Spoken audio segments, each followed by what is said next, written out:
Just you see, we don't value intangible things. Okay. If right now we keep $10 million here, we say this is 10 million USD, and then this is wisdom. Choose one. you looking at me now. Be honest. What will you choose?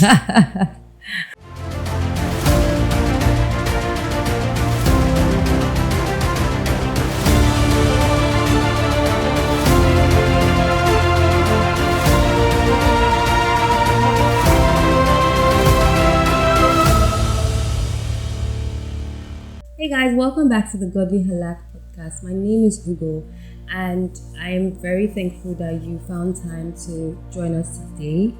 So in today's episode, we will be, continuing from the last episode where we spoke about the battle at the gates, the 5-4 focus, and we had Pastor Ken on here, talking to us about the gates, how to, find out that your gates are, open, right? And how to, the symptoms to know that you're not manning your gates. Basically, just telling us that most of the battles that we face in life is battles of the gates, right? So we want him to maybe do a summary and, tell us, the practicality of all of this thing, how we can actually apply them to our lives and all of this good stuff, right? So today I have with me Pastor Ken. I know he's no longer a stranger, so yeah. Pastor Ken, thank you so much for joining us today. How are you? I'm so glad to be here again, as always. Thank you so much for bringing me back. It's an honor. I am very, very grateful. Every time I find myself here, I just count myself privileged because it's not everybody that God will invite into a place to talk to his people. Yeah. God is very particular about who talks to his people. Exactly. So, and if he can see you and feel, oh, you come talk to my people, then it's an honor. And he's going to use vessels like you, the godly halak woman, and and it's just a beautiful thing just to see this whole and watching how things are unfolding right now. Yeah. Thank you so much. I don't take this for granted, and for your beautiful audience, guys, I really appreciate the fact that you are here all the time to enjoy this podcast. May God bless you, and I just hope that what we're dealing with today will minister some grace to you. Yeah. Thank you so much for that. So, by the way, you're looking very sharp. Are you looking sharper? You are looking sharper. Yeah. Even success is like, oh wow, you success is also looking sharper. Thank you, sir. Oh, but who is success? I would have done something now, but let me not do it. I would have said success should just come here so you see him. He's the videographer, the one in charge of everything that you see here, the one behind the scenes. Sometimes, Joel Osteen was a video man at the back end. Nobody knew him until God brought him forward. Sometimes you see these things happen. So a shout out to Success as well, the videographer. Shout out to Success. Yeah.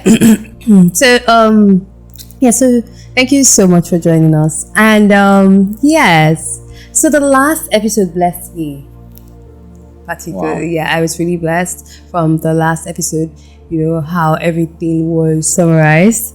And so then I just want you to just talk about it for a bit. Last time we just followed the map in the spirit based on what God wanted us to discuss. Teaching is very easy, and just writing sermon notes and just start talking and all of that. But when you are trying to map the mind of God into a situation or a place, it takes carefulness, it takes wisdom. Sometimes some things even have to be customized to you before you are able to really relate them correctly with those things. Just imagine maybe your pastor coming to church on a Sunday and say, I don't know what to say. You think you have all the whole weekend. Now, it's not that he doesn't know what to say. Yes. He knows a lot to say, but right now, he's not getting any signal, and that's where the temptation is. And so last podcast was beautiful. I just saw God coming, and one of the things that God highlighted was that every battle that we experience is a battle at our gates. And I try to explain to us that a gate is that very place where authority is exercised in our lives. So anywhere in our lives where authority is exercised is a gateway inside us or even outside. And we had to explain that man is spirit, and we had to explain also that there's somebody called Adam, broke down the Hebrew alphabet. So if you don't know what this is, you have to go back to the previous video and then pick up from there. There was a little class on Hebrew and just breaking down a few things. You need to go and see that Adam was a door into the spirit and door into the natural, in such a way that Adam could interact with the spirit realm and then interact with the natural realm. But for him to do that, he will need to interface. He will need access. He is actually the access point. The devil wanted to come into the earth. The devil had to come through a gate. Even God wanted to come into the earth. God also had to come through a gate. So you can see this thing about gate, because even in his name Adam, you can see Aleph, Dalet, which is a door. Even in the name that God gave man, Adam, that name had what? A door inside. That's to tell you that he is actually a door. So we are gateways. Now, I tried to explain last time how that I can just be in this place, and then you come in, and maybe me and Success, we're just having an issue. And then all of a sudden, because you come in, we just keep quiet. You just keep quiet, and as soon as you enter, you just know something is not right.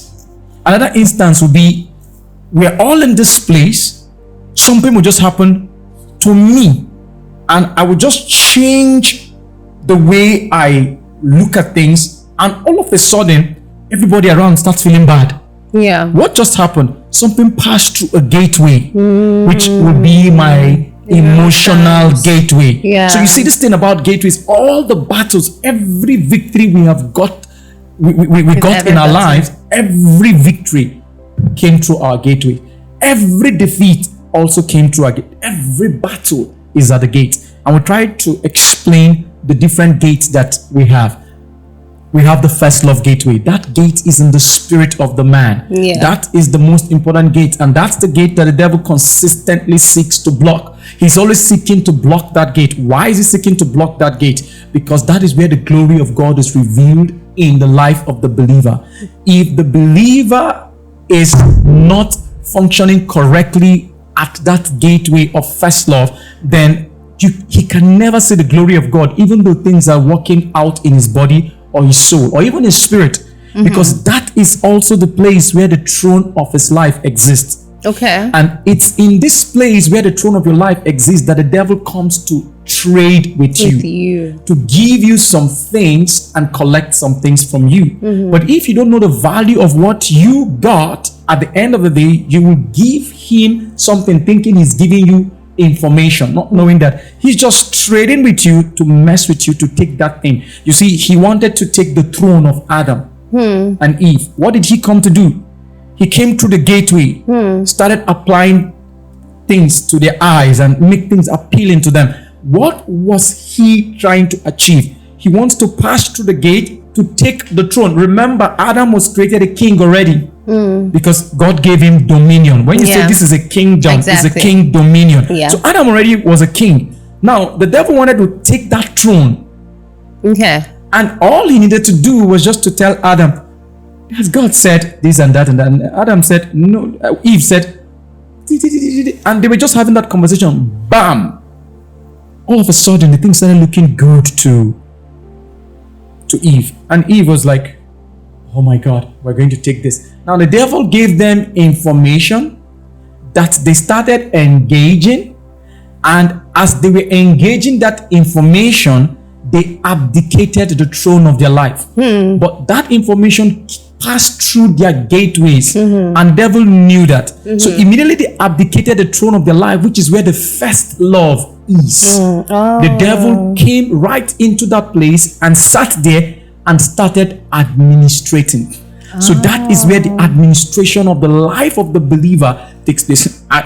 That's it. I think, I don't know whether it was this one or some other place where I was talking about how that I can be a fake pastor or maybe even a real one, because it's not all the time that people are fake. Most people start out real. Yeah. But when they start out and they begin to see some, guys, let me just say something. In Nigeria, there's something they call Shege, and there's something they call Shege Pro Max, the way you have iPhone and iPhone 16 Pro Max, something like that, right? When you see Shege, that means it's still fair. When you see Shege Pro Max. So when you come into ministry, it's hard. You know, the rigor, you're doing this thing and money is not coming, this is not coming. You just get beaten and frustrated, and then you decide, okay, and then somebody come to tell you, why are you wasting your time? There's an easier route, and there's one man that used to help us in ministry, and you do this, do that, sacrifice, do this, do that, and the people will start coming. And then I said, oh really? I'm just using, let's say it's me now. So, oh, wow, really? So I now go to that place and I do those things. The next Sunday, I just see people coming into church. From where? I didn't do advertisement. How did they know they need to come there? It's just like when you are on that MTN network, they can send a broadcast message to you. Yeah. When you are under the network of the devil based on the gateways that you have opened and he got access, especially your first love, because now he's on the throne of their lives, and then he's now telling them, hey, go there.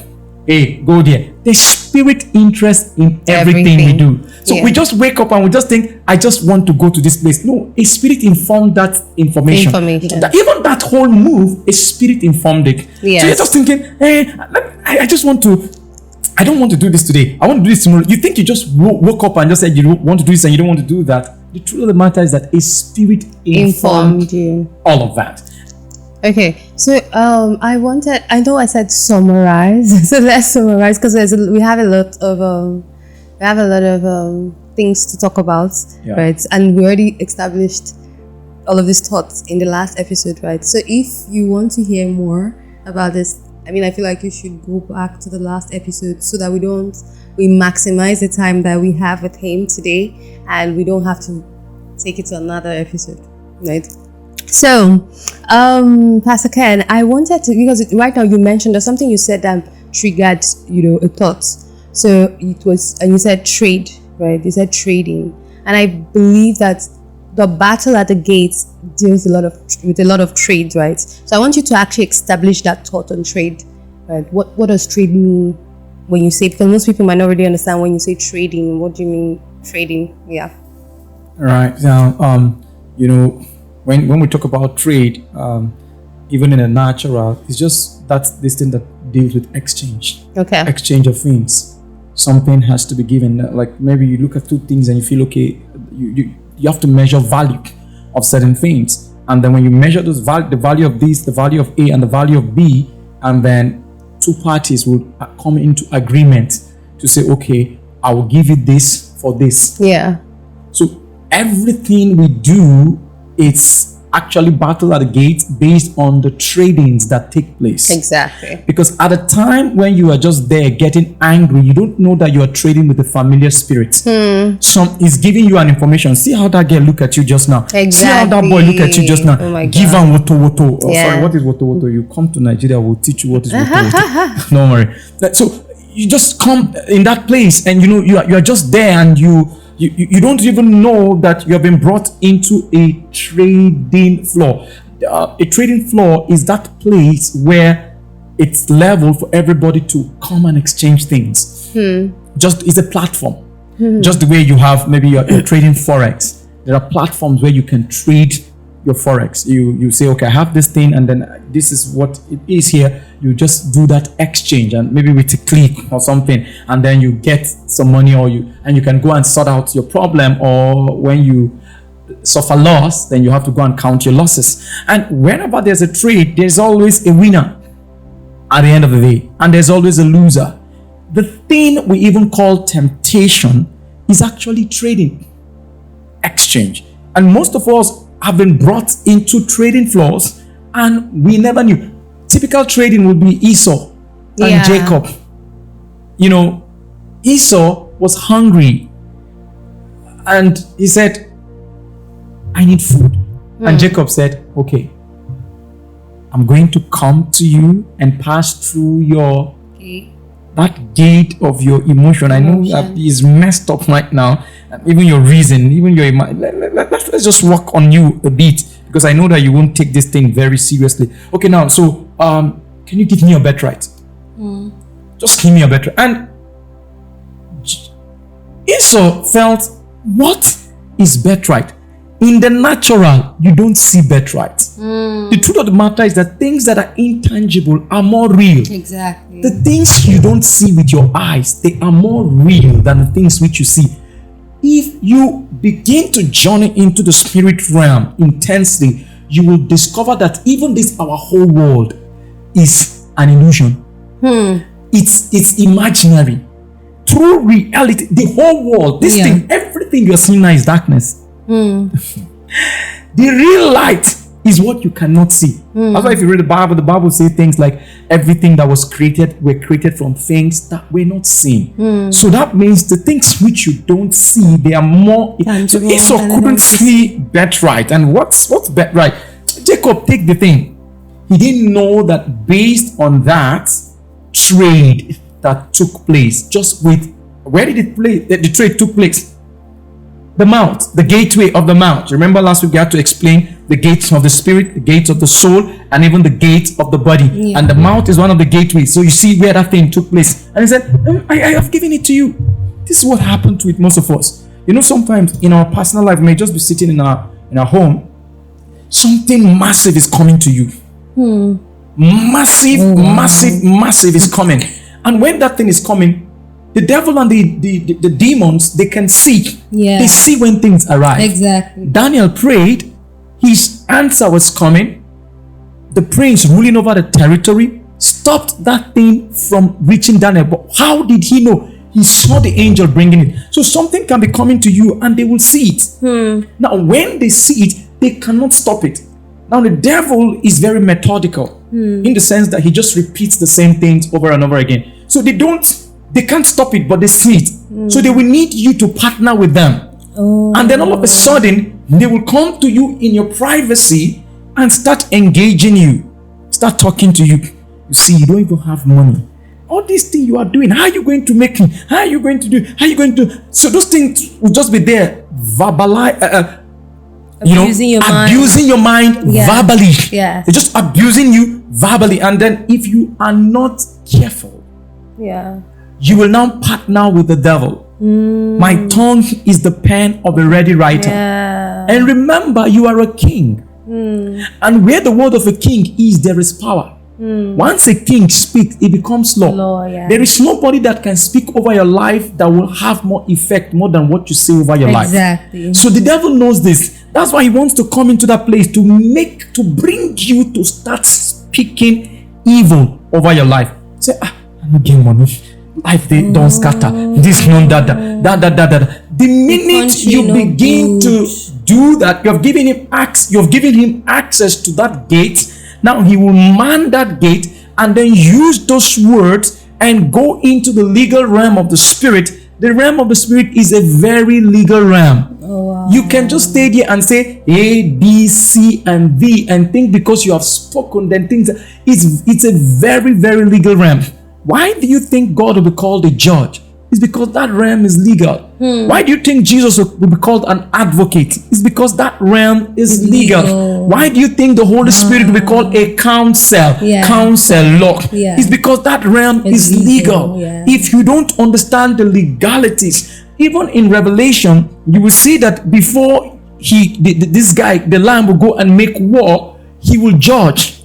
Because there are certain things that need to be handled legally first before. So you see me, I just wake up, I want to go out and fight all the demons in my father's house. I want to fight all the demons in my village. But they have legal grounds. And those legal grounds, they got them at the gateways. Because that is where the trade took place. Almost all of us in Africa have this very thing. Where our parents at one point were experiencing some kind of darkness. And then somebody came and told them. They did not even know that what the devil was trying to give them was already theirs. Yes, yes. You were created in God's image, but you will be like God. God knows that you'll be like Him. So you are already that which the devil is trying to. Just like Jesus Everybody that already. goes to meet. Just like Jesus was already that. Exactly. Yeah. Jesus was the Son of God. In fact, He came out of the Jordan, and then you hear, "This is my beloved Son, in whom I am well pleased." The next thing the devil came to tell him is, "If you are the Son." Yes. Okay, I just heard I am the Son, Yes. and you are telling me if you you are the Son. So you see, that thing that the devil is trying to come tell you that you are not this thing is actually something that you already are. Yeah. You see, that's why I feel for you young guys trying to do maybe like rituals to make money and all of that. The truth of the matter is that all these things you want to achieve, they are yours already. Yeah. But because you don't want to be disciplined to go through the process, the devil has come to trade with you. Yeah. And you think you have car, you have women, you have, oh my goodness, you don't know what more you could have become if you had stayed true. You might have suffered, you may even suffer a little bit more, just like Joseph. Think about Joseph. I mean, you're going too far. You, me. Yeah, you know, Normal life, normal Christians. I mean, there's suffering in Christianity. There's suffering. You will have to go through a process to get to that place. But people do not want to go through that process of suffering. When you see people going through that process, you start saying, maybe God is not with them. Oh, yeah. Because if you look at the life of Joseph, you will discover that it didn't look like God was with him. And see, there's a kind of thing that will be happening to a person. You will know that even the devil cannot be this smart to do you like this. There are certain things that will be happening in your life. You will even know that it's God that is doing it. So when you look at Joseph, you're like, oh boy, you need to go for deliverance. But no, it was God doing Joseph. And then the question is, if the devil is doing you run to God. And if God is doing you, who do you run to? You run to Him. Yeah, exactly. You still have to find a way back to Him at the end of it, because even David, when they gave David options, do this or that, David said, let me fall back into the hands of God because He's merciful. If Joseph had slept with Potiphar's wife, the truth of the matter remains, Joseph will enjoy Potiphar's house. Yes. He will enjoy Potiphar's house because, you know, things will be going on. Yeah. And on the flip end, he would have even lost everything. Because it could be that Potiphar's wife, I think you were the one that said this the other time we were having a conversation. Potiphar's wife had already seen the star of Joseph. Yes. Potiphar too knew that thing was a planned work. It was. So if Joseph had slept with Potiphar's wife, the wife and the husband would still come back and say, okay, now get her. Joseph wouldn't. Sorry, sir. I just got a very beautiful, as you're saying this now, it just opened my eyes to something about that story. That story still intrigues me till today, where you spoke about the gates, right?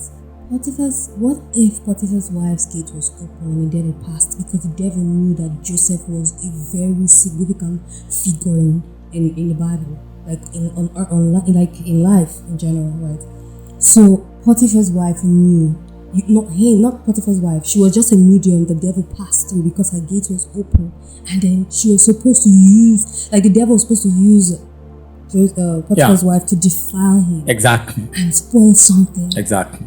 And you know, these guys are very diabolical. The Egyptians are very diabolical in such a way that if a stranger enters their land, it is registered somewhere. They know who you are already. And that's one of the reasons why even when Moses was going to Egypt, God had to configure his gate of his physical body.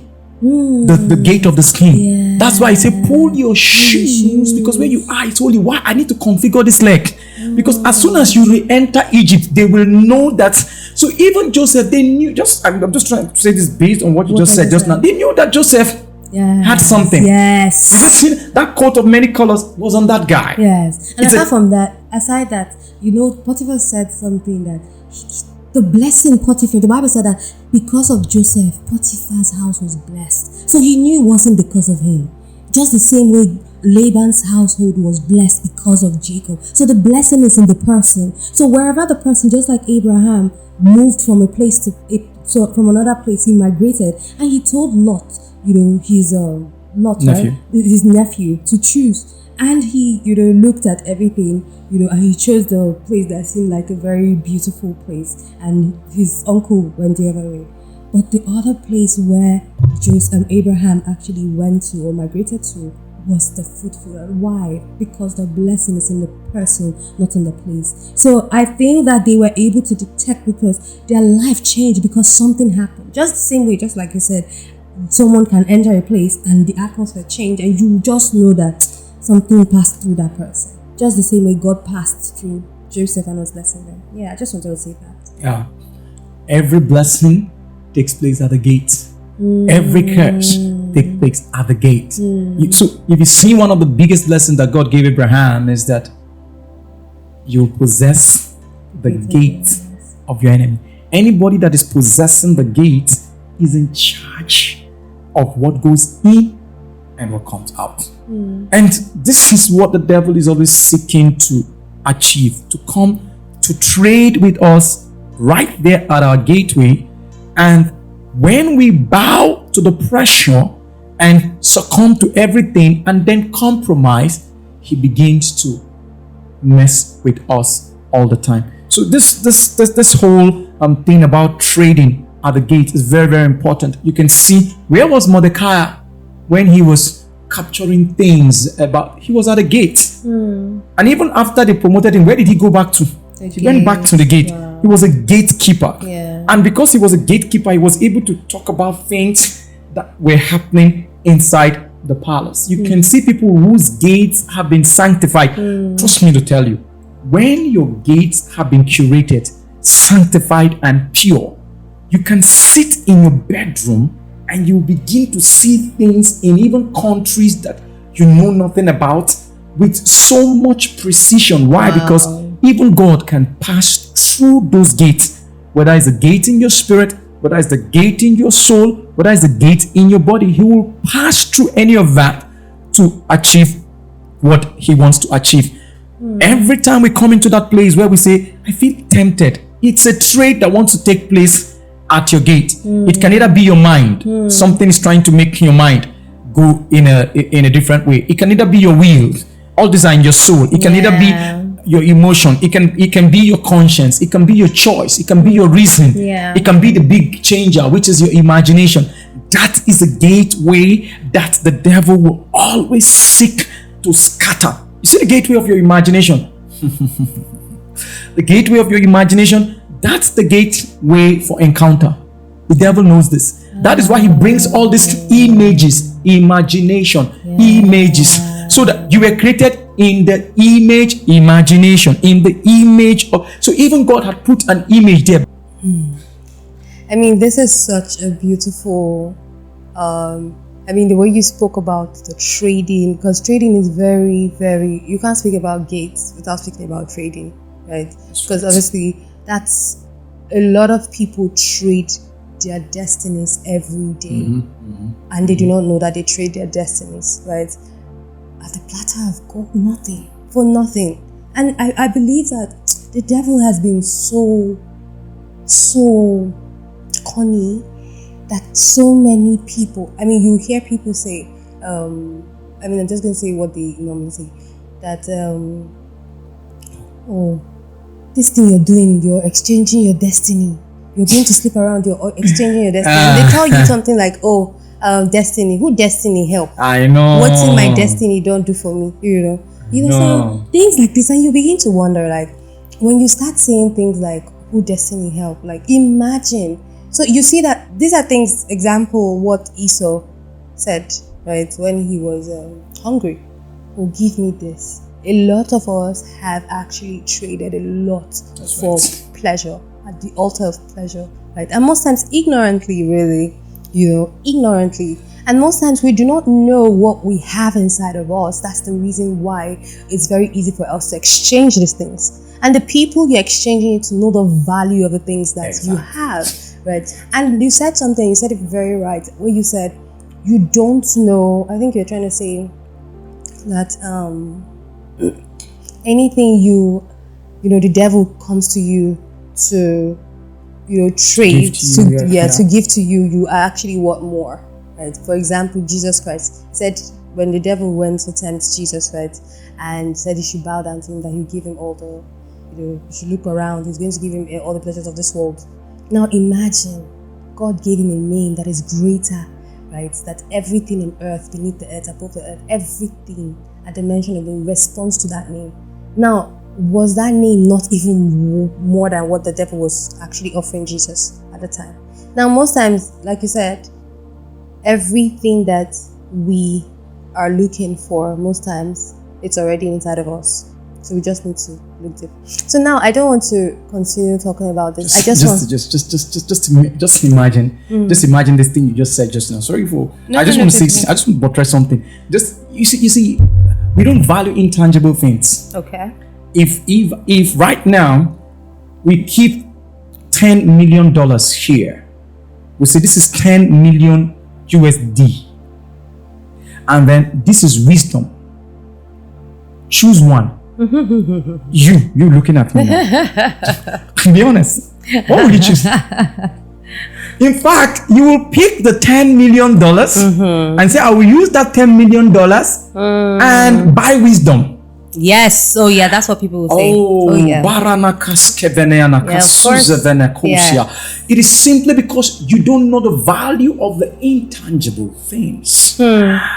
Do you know that money you have, one simple idea that wisdom is a principality. Yeah, wow. That if it begins to interact with you and come into your life right now, wisdom can just make you become, it can transform you to anything. But because you don't know the value of wisdom, the only thing you begin to say is, who wisdom? Yeah. Carry wisdom, go give me money. So you see, we don't value. Yeah. Right now, they say, Gucci, let's play this now. You are going to be Jesus. Eugene will go. Now, you are going to die for the whole world. But after you die, the only thing we're going to give you is a name. A name. A name. So you see, because we don't know the value of that name. thing called name, that's not even good there. We just trade it. That's even part of the technology that parents don't even know the value of name. You give birth to a child on Sunday, you just call him Sunday. You give birth to a child on Monday, you call him Monday. You give birth to a child on Tuesday, you call him. You just give birth to a child when it's raining, you call him Rainbow. You don't know you don't know what name is. Yeah. And now this madness all over the world is making things even more complex. You will die for the world, do this, and all we're going to give you is a name. Name. Give me houses. Give me things. Because they don't know the value of a name. I mean, like what you just said made a lot of sense, especially when you spoke about wisdom being a principality, right? Now, when Solomon sacrificed 1,000 bullocks to God, and the Bible said, the Lord said, for this thing you've done, ask me one thing. He would have asked for anything. The Bible said he asked for wisdom. Just imagine now wisdom brought about everything Solomon had. The Bible said there's no one till today that is wiser than Solomon. I don't even know if there's anyone richer than Solomon. Where they were using gold as like, do you know one thing? Solomon was so wealthy that his servants became the standard of operation. Wow. The queen of Sheba came to intimidate Solomon with her wealth. As soon as she entered, when she haven't met Solomon yet, she saw his servants the way they were. She said, "What? They didn't even tell me half of the story." Yeah. Because and what brought all of that? Wisdom. Imagine Solomon say, Adonijah, it's time for you to die. It's true. This other one, it's time for you to die. This other, Wisdom will prepare a table before you in the presence of your enemies. Wisdom will make even your enemies become your employee. They don't like you, but they have to work for you because you have all they need to move to the next level. So imagine if it was not just wisdom that came to Solomon. Because wisdom may just be wisdom, but it was the spirit. Yes, that's true. It was the spirit. You know, when you have wisdom, sometimes you may just be shaky. When you have the spirit, it's just like you have water that is running in your house. That's good. That's water. But when you have a river channeled into your house, no matter your borehole spoil or it doesn't consign you. There's a constant flow. So you wake up, they just tap you. Wisdom is what will kick up. You're just doing what you're doing. Wisdom, like wisdom just begin to, wisdom. So because we don't know the power of these intangible things, we just trade them. We just let them sleep. We just let them slide. You see, right now, prior to this time, there are certain things that the president of Nigeria could not do because he don't have that name. President. Yes, sir. That name, president. Yes, sir. The minute he got that name, president, the title, he could make us cry. But before that time, even he was crying for election, help me, but for me. But now he can make some people sit in their homes and say, what kind of now? Because he has a name. And that name, he can say, Ken, go and represent me in America. If I go there, they won't address me as Ken again. They will say, President Tinubu, welcome. They see me as, wherefore God highly exalted him, giving him a name that is above every name, that at that name, every knee bows. And you see, what happened? There was a trade. The devil came to trade because the devil knew it that he was going to get that name. Yes, sir. Yes, sir. And so the devil knew it that even you and I, at the end, remember I said the beginning and the end of everything needs to be the same. Even at the end, God will give you a new name. The devil knows that. That's why he's bringing you to the trading floor to tempt you so that you will fall and not get that new name. Because that new name is the name that is more than conquerors. That he said, I will give them a new name. I will write their name in the book of life. See that thing about name? You see, it's a very, very powerful thing. The devil knows that. So anytime he comes to trade with you at the gate is to make sure that you don't get that name in the future. If Jesus had just said, what's name? And the devil just comes to meet him and say, okay, beautiful. You see, if Jesus had compromised in the wilderness, nobody would have known that a trade already took place. When Adam compromised, nobody knew. Exactly. Oh my God. When you are falling into temptation, you would think the consequence of your sin is only on you. But no, the consequence of your sin got generational impact. There are 1,001 people that are tied and connected to you right now, that if you fall in that your bedroom, you cheat or you lie or you do something, you don't know what you are doing to some generations down the line. But to you, I'm just living my life. So Jesus was brought to a trading floor. Now, I'm going to give it to you sharp. Quick fix. Come on. You have to go and suffer. You have to go to the cross. See, the devil was trying to mess with his mind. Like, see, cross is hard. Cross is painful. Cross is, and even you are, I know you told people like, I want you to take up your cross and follow. You want cross?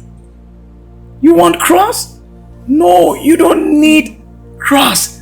What you actually need is just the soft life, the baby boy life. And he showed Jesus everything that it's about the baby boy life. It's just easy for Jesus to say, okay, let me do the baby boy life. Let me live the soft life. Nobody will know. Nobody will know. Because he showed him the kingdoms of this world.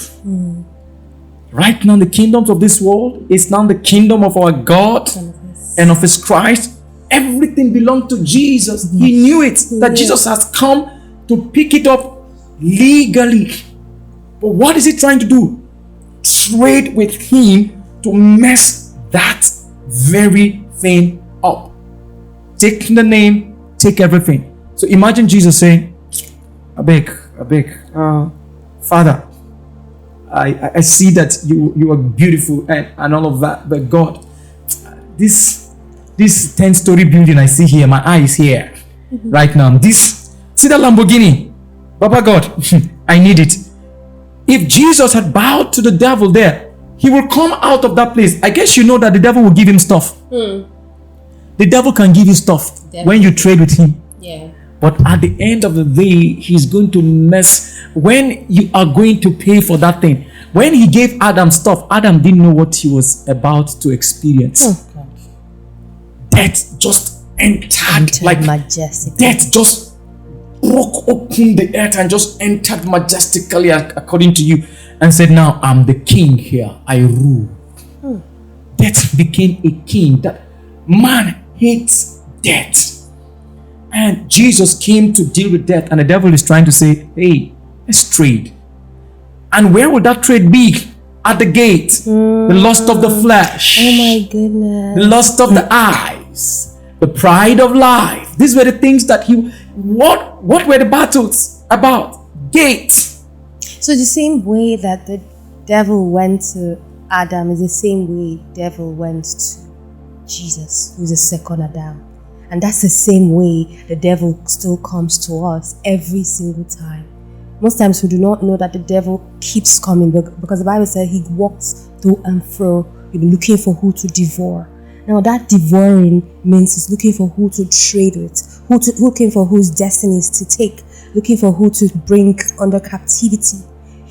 Some people under lust, under trauma. He's looking for people to put in bondage, right? And most times the devil meets them at their seed level. The time where nobody knew them, nobody knows them. The time where you're suffering, you are at your lowest. He knows that, okay, because I feel like there's something in the realm of the spirit that signifies that this person is somebody. Like when Moses was born, an alarm went off. I'm sure because they were looking he entered into the gate of Pharaoh, and Pharaoh instructed them to kill all the children born in that time. The same thing happened when Jesus Christ was born. They killed all the children born in that time. Now I feel the devil knows who he doesn't know for sure, but there's something he knows he's scared of. And most times, because he cannot beat you at that point where you are there, he will come on the point where you are still a child. So that's why you see some people, he will give them at that time, trade with their parents or trade with, some things. And you said something about, when we were younger, sometimes gates. Most times we do not even know what, you were saying something about legality.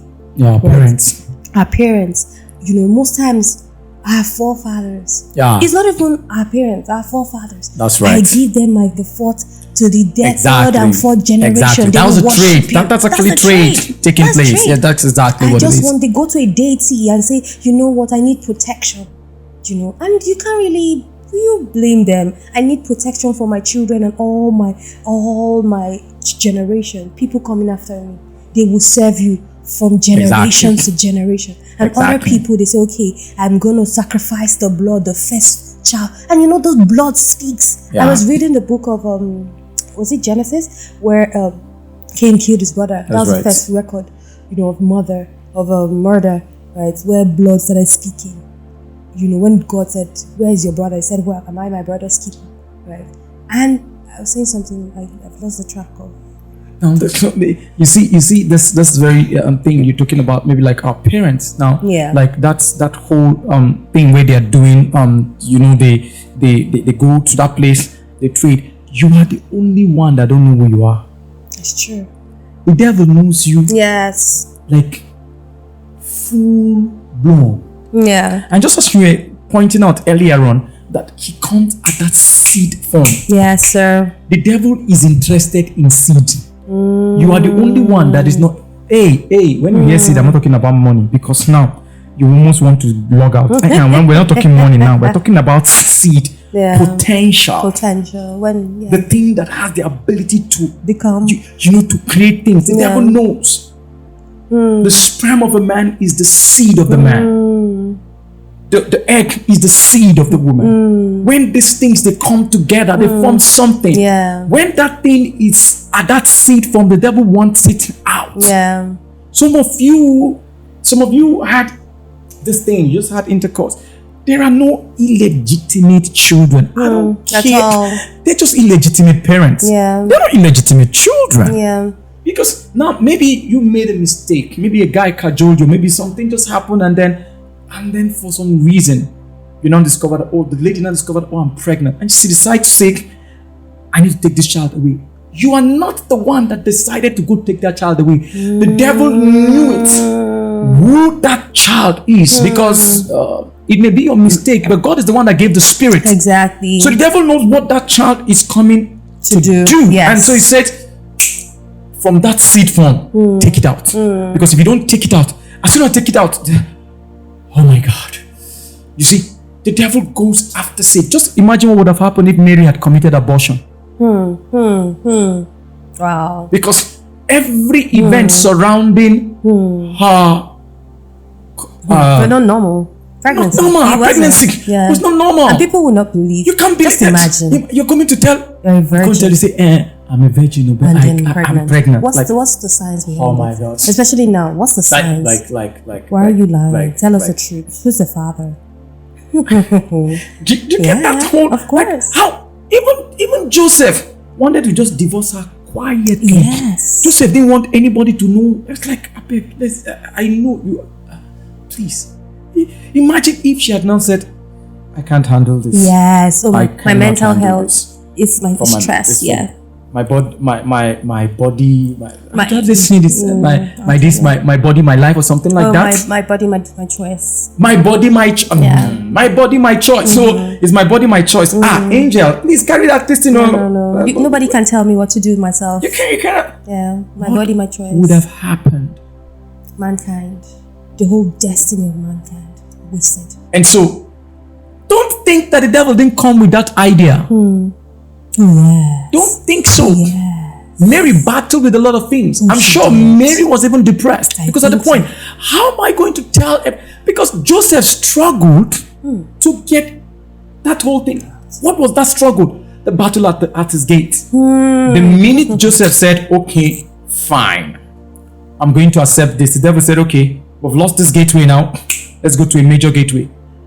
People give the devil access to their gates, and when they give the devil access to these gateways, the devil can use it to stop some certain things or delay some certain things that God wants to do in the earth. That's right. Oh yeah. Do you know that it is through the gate of imagination also that you get dreams? So you see how the devil steals from us. Some of you say, if I dream, I don't used to remember my dream. You don't know that you're a captive. Some people say I don't dream, and it seems like something very cool. We all dream. Yeah. But we don't remember. That's just it. Just imagine. You remember the angel came to Mary and Joseph and told Joseph in the dream, take the child to Egypt. Imagine if Joseph woke up and forgot that dream. When Herod was killing children, Jesus would have been massacred because he was within that age bracket. Yeah. Jesus, because that whole thing, that genocide was for Jesus. It was. Imagine. So Jesus does not have any age mates. Exactly. At the time. So imagine if right now, Solomon. I guess you know that Solomon didn't get wisdom in real life. He was in dream. Oh yeah. Solomon slept. Oh yeah. And God came and imagine Solomon woke up and didn't remember his dream. Yeah. So you see, or the king that dreamt that and then Joseph had to come and interpret his dream. Pharaoh as well. Imagine if he did not remember his dream. So you see why these gateways are very, very important to man them, to clean them, to make sure that these things are pure and sanctified. Because they can, I earlier said that, I think in the last video, they can be counterfeited. Okay. They can be restricted. And then they can be blocked. These are some of the things the devil can do at your gateways. Okay. He can, when he counterfeits it, it will begin to function like it's original, but doing what he wants it to do. If he cannot do that, he will restrict the flow. Can we restrict movement? It's just going to be like an embargo. You cannot move beyond this. That's where you call it a curse. A curse is an embargo. It's a limit. It's an legal empowerment, but an empowerment to fail. That means it doesn't matter what you touch, you will come back to this place.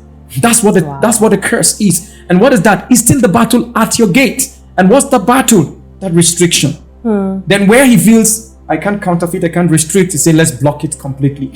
Now, that total blockade is when the person is saying, nothing is going in and nothing is coming out. But the good news is that there's someone that can break open that gate. It's called the breaker. You know, last month we had that interaction with the breaker that can come right into that place and break open the way. And then when it breaks open the way, then things begin to function the way they ought to function. So our gates are very, very important. Everything, life is run at gateways. They know this.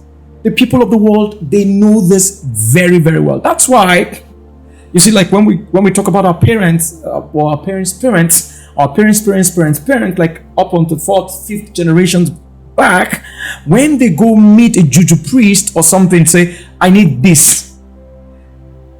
Trade must take place. I must say something, and the priest must say something to me. There must be an exchange of something. And then there must be a token that I will give. But the token I will give is really nothing compared to what I will say. The words I say, they have power. Jesus said the words I speak, they are spirit and they are life. Do you know that your words are living things? Everything you say is alive in the realm of the spirit. But you are the only one thinking, I was just joking. No, in the realm of the spirit, there is nothing like I was joking. The minute you tell yourself, maybe some people are used to this, I'm a fool, I'm a crackhead, and some people feel it's cute. Let me even take it to this place. Oh, my ADHD. Oh, my I have a mental psychosis.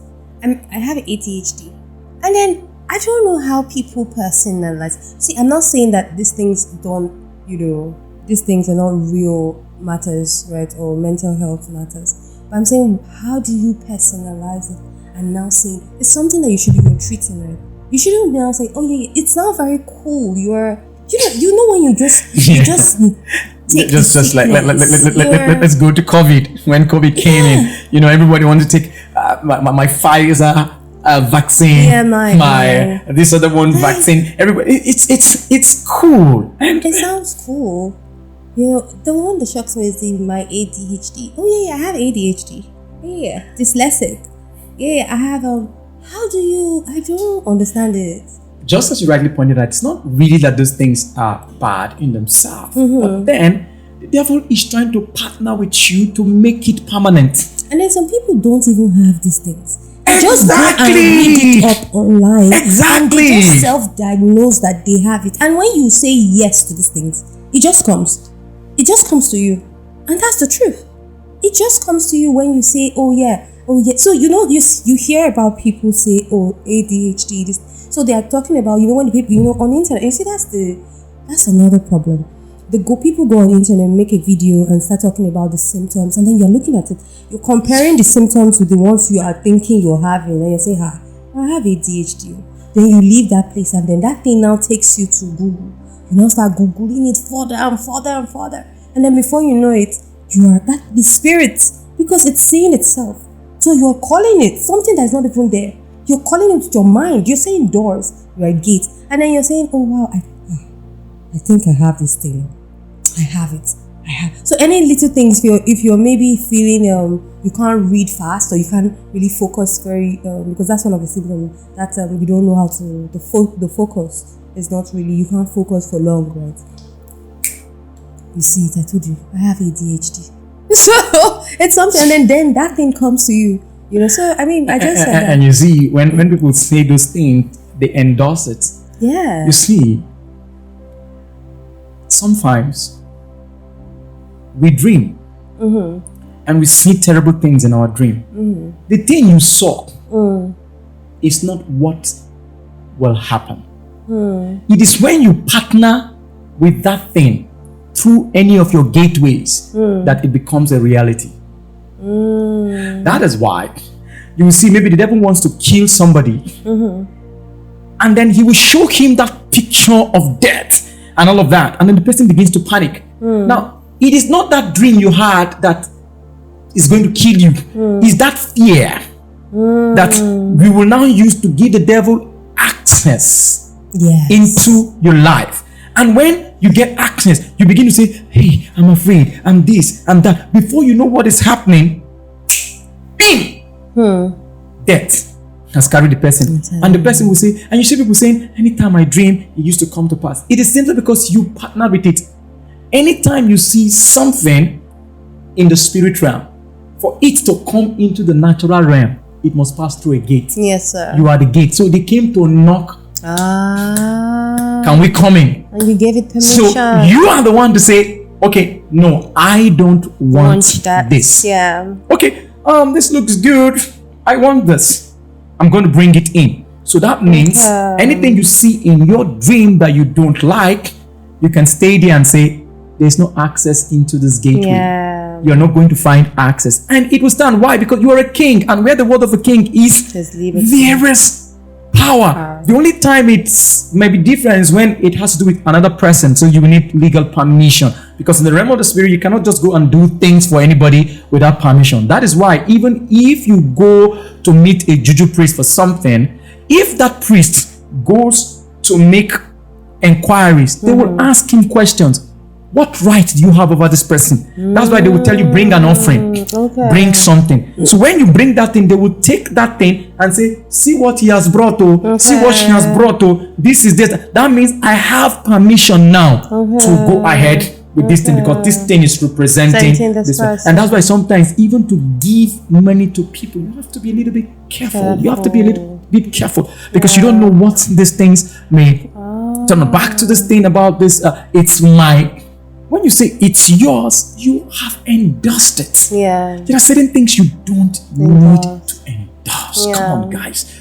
Why are we endorsing things? You say it's my headache. Your headache? Who gave you headache? How did it become your own? Claim ownership of it. Now, you see, the fact is that you feel that headache. That's a fact. But it's subject to change. Yes, sir. The fact is that you are sitting here right now. But the truth remains that when you're done with this podcast, you will leave here to your next stop. So the fact that you feel the symptoms of ADHD does not mean you have it. The only time you now get ADHD is when you said it. That minute, all the demons just charge. Shalom! Let's go and get... So every time the devil is looking for those gates that are porous, those gates that are not manned, those gates that are just open. Imagine you want to sleep in a place where there are criminals, and you just enter your house and open your gate, leave your gate open, leave your doors open, and you say, no, don't worry, God will take care of me.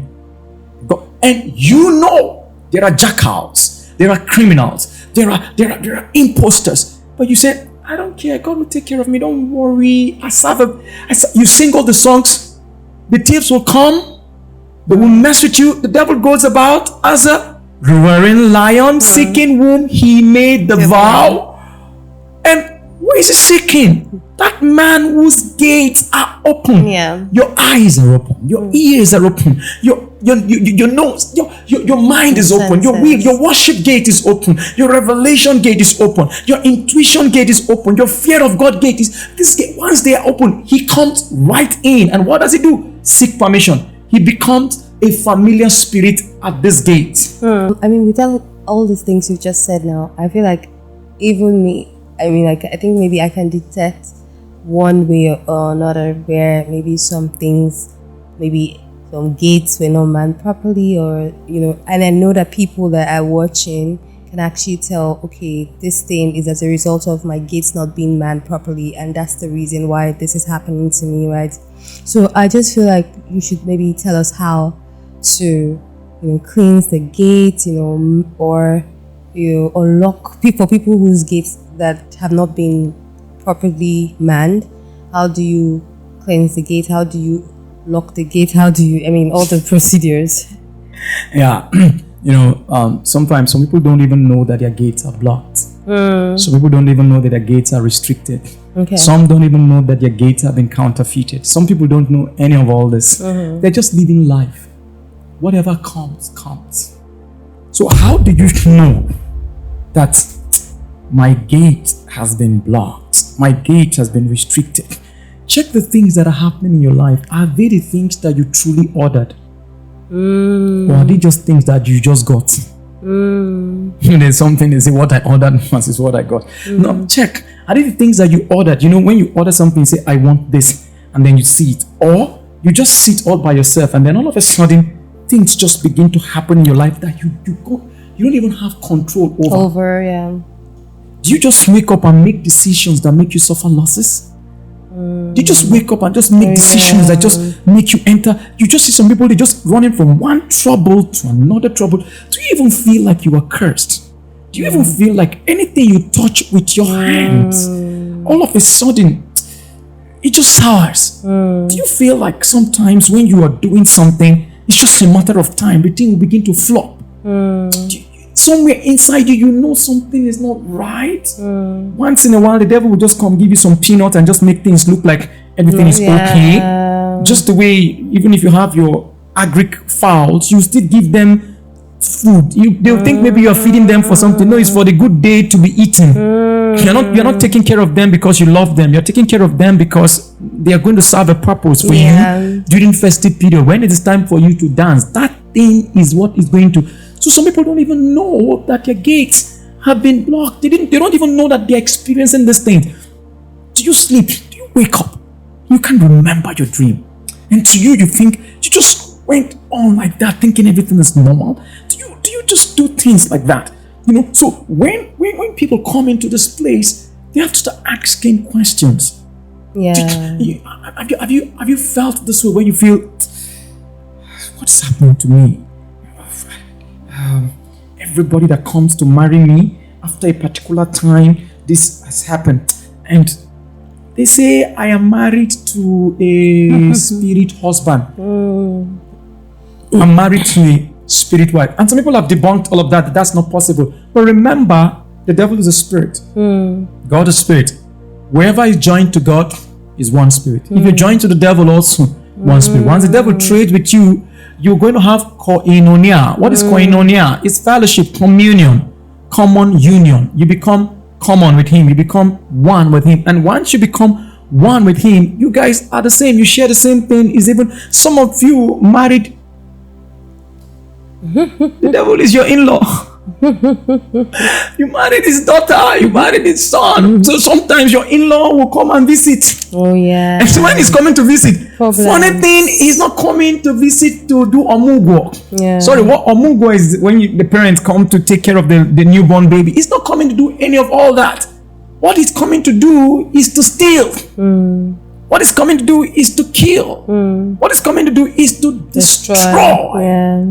And so when you begin to see things in your life move the way you've not planned, and you know that this is not God, then something is occupying your gates, either your first love gate, or it has even dethroned you, because that's one of the things that familiar spirits do.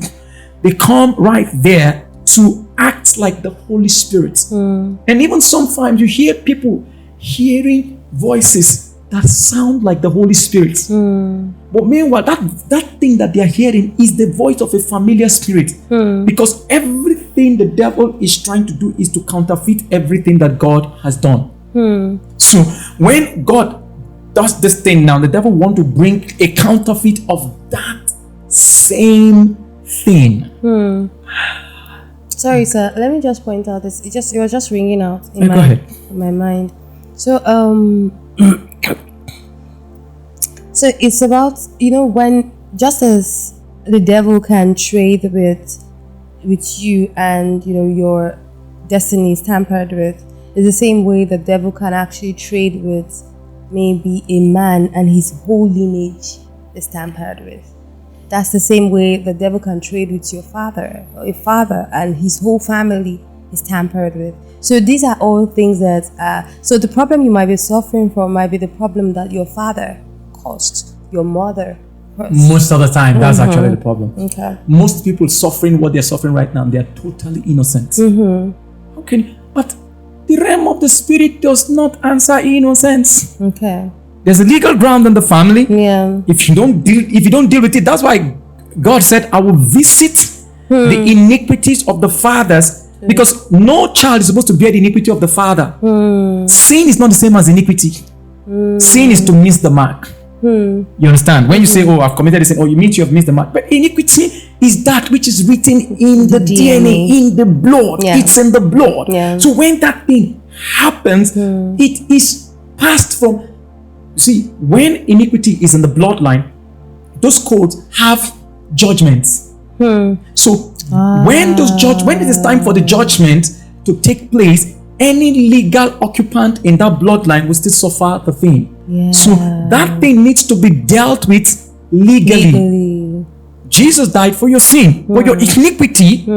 You have to learn how to use the courts of God to really deal with that, the blood of Jesus, to deal with all those things, to put all the restraint orders and all of that. You see, very, very important to know that iniquity is the thing. That's why when the devil is coming to you, he's not coming to you for you to sin. It's coming to you to get into that place of iniquity. Yes. And you know what is iniquity? Iniquity is simply doing your own thing. That's all it means. You see, when some will come to him on the last day and say, we have healed the sick, we have casted out devils, we've done many mighty works in your name, he will say, depart from me. I don't know you, worker of what? Iniquity. What is that? Lawlessness. What is lawlessness? Doer of your own thing. So the devil wants you to do your own thing. He wants you to start your own church. He wants you to start your own business. And some of us, we have succeeded at doing our own things, and we don't know that we are successfully wrong until we meet him. Then he will say, you got success in this thing, because casting out devils look like success. Healing the sick look like success. But to God, that is huge.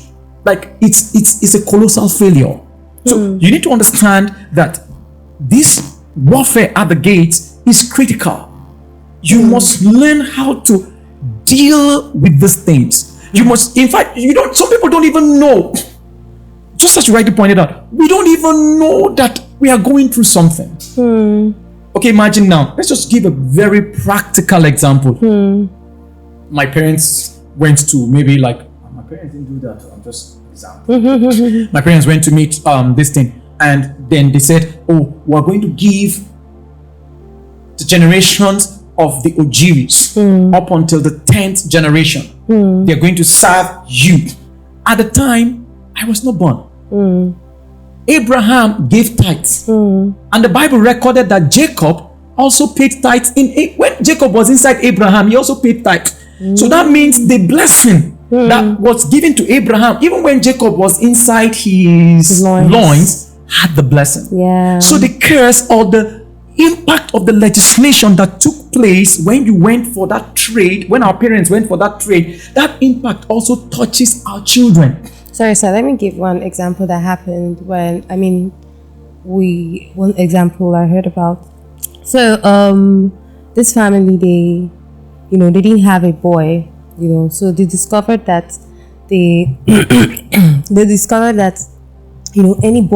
any one of them that gives birth to a child that is a male will die. So if it's a boy, the boy will actually die. Okay, even if he doesn't die, if he gets to the age 14, he will eventually die. Oh, wow. So it went on like that, and for years. So one time they had to go and find out what the problem was, right? So they went for family liberation and all of that. So the pastor came there and, they started asking questions. Took them to their village. They started asking questions. What happened here? What is this? So they went back and they found out that's the forefathers, like I don't know what, their forefathers.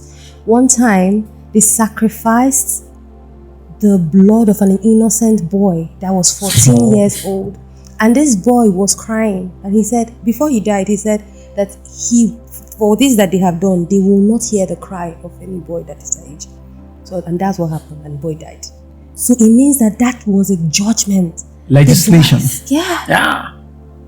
And it continued to happen for years, for generations. Like all he needs is that permission.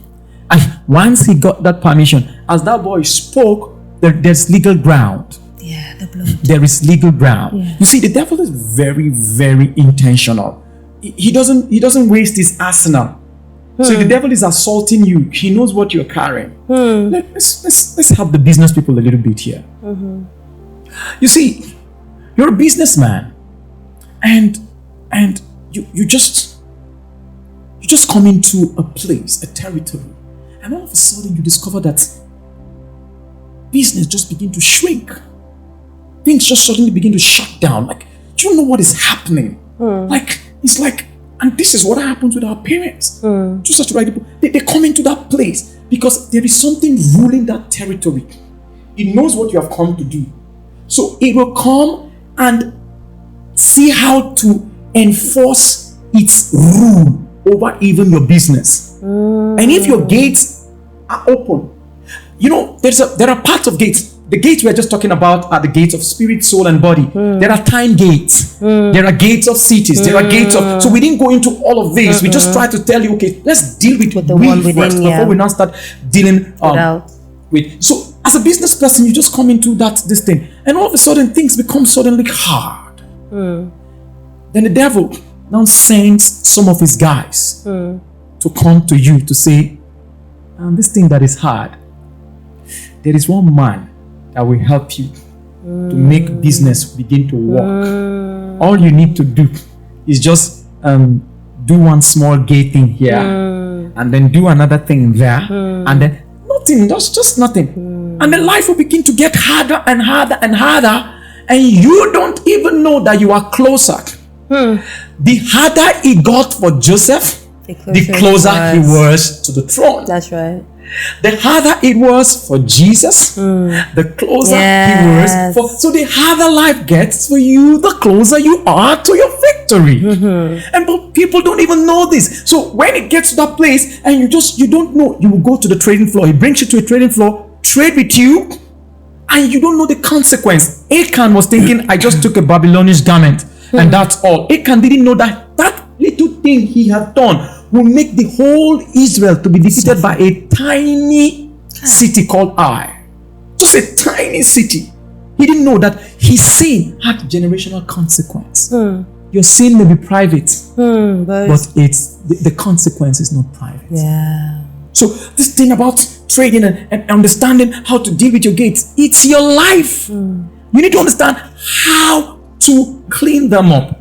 And and that's why I like your podcast. Your podcast is a very practical this thing, because sometimes the teachings alone may not do this thing. You still create other platforms where you bring people into a space where you teach them the practicality of this thing, break it down for them, and then you begin to because there are lots of people that want to learn some certain things. There are certain things that they cannot learn. They will just catch it. Yeah. Being around you, hearing you do some certain things, they'll just catch it. It's not taught. It's caught. Yeah. You understand? If someone don't show you how to drive, you will enter a car and you may get an accident. You may be involved in an accident. It's not because the car is bad or you are bad. It's just simply because someone didn't guide you through the process. Yeah. So we may just say it now. Some people will just say, hey, is that all? They'll just enter their room and just say this, and they'll just start doing things, and then they come out, they start suffering backlash. Yeah. And they're wondering, Why is my life still like this? I thought you said. You understand? So that's why it's very important for them to be guided by you in all this process, bringing them into sessions where there is a practical this thing, and then because the guy that is teaching you how to drive will not continue driving with you. Once you know the details of those things, you will just notice that it gives you your license and say, "Shalom." Of course, do your thing. Yeah. And when you're driving, initially you're holding the steering like is your power, is your muscle that is controlling the car. But over time, you now discover that, oh no, it's not really my muscle. It's just even with your one finger, you can just control the wheel and all of that. You get so. The point I'm driving at is that they need to. I'll just explain these things, but please don't just start engaging them like that. Reach out. You know that you're going through this. Reach out. It's needful to create a community where you can handle these things. You know that you can handle this thing where you and you gatekeepers can even arise from this, where you see people manning the gates of their family, taking charge and saying, "No, I'm a priest. I have to stand for my family." Like this cannot continue because some people have been experiencing that thing, like that child you said. Once it is 14, that's a law in the spirit that said anybody in this family that gets to this place, this thing must happen. So it doesn't matter how you speak in tongues; it's a legal battle. A higher law. So. Exactly. If anything wants to happen again, another legislation must be written. So how do you clean these things? These spirits don't just come in without access. We grant them access, and which are the legal grounds. So when they have a legal ground, you can cast them for all you care. If you don't deal with them legally, you see, the devil collected the keys of this system of the earth legally. So even God himself understood it. could not go into the earth to collect it by force or by just saying, "I am God." Hey, devil, do you know I created you? No.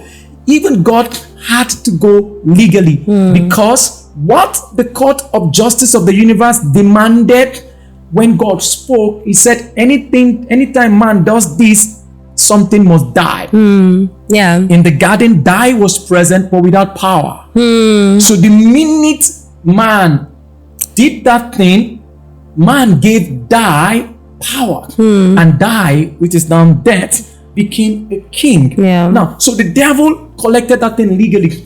Jesus also, if he is going to experience the thing, if he's going to collect the thing back, it must be done legally. The realm of the spirit is a legal realm.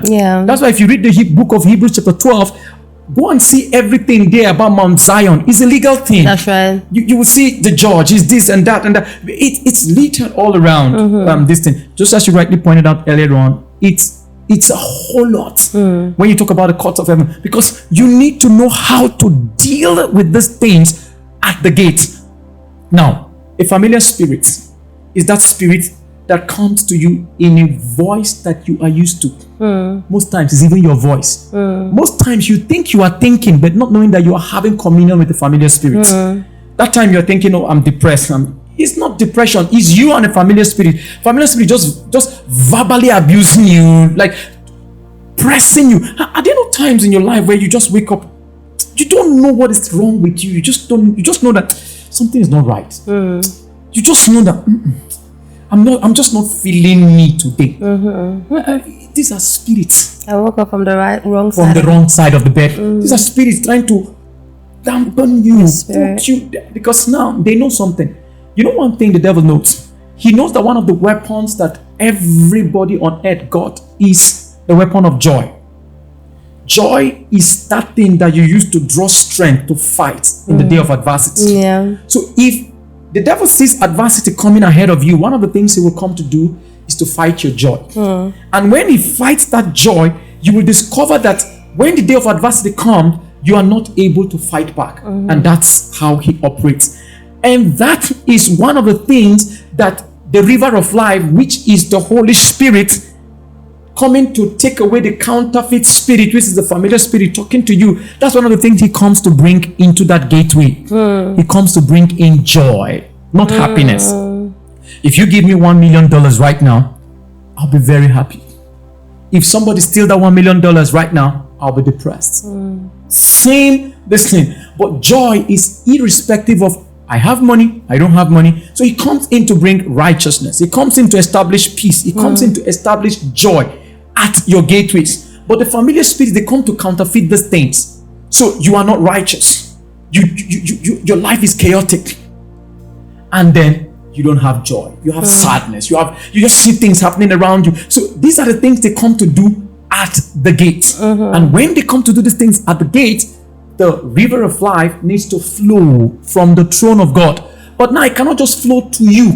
It has to flow from the throne of God into the throne of your life, which is where your first love is, because that's where the throne of your life is. When it flows to the throne of your life, if the Holy Spirit, if Jesus is not there, or you are the one there, or the devil is the one there, then it's easy to mess with you at that point.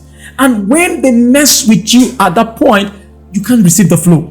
So when it comes to you at that place of your first love and it begins to flow down the line, then it begins to hit your spirit, clean up the gates. Then it begins to hit your soul, clean up the gates. Then it begins to hit your body and clean up the gates. So now when you look through, let's say you're looking at your life, you discover that for some reasons I've not been praying the way I used to pray. I don't know what is happening. This is simply because something has possessed your prayer gateway in your spirit. So you will notice that when you look and then see that thing that is there and the legal grounds is taken away, confess that as sin and all of that, and then use the mobile courts of accusation to remove that familiar spirit there, then you ask the river of life to flow. Now it is flowing. When it passes that place, it will establish righteousness there. It will establish peace there. And it will establish joy there. And you see, this is how the image of Christ is formed.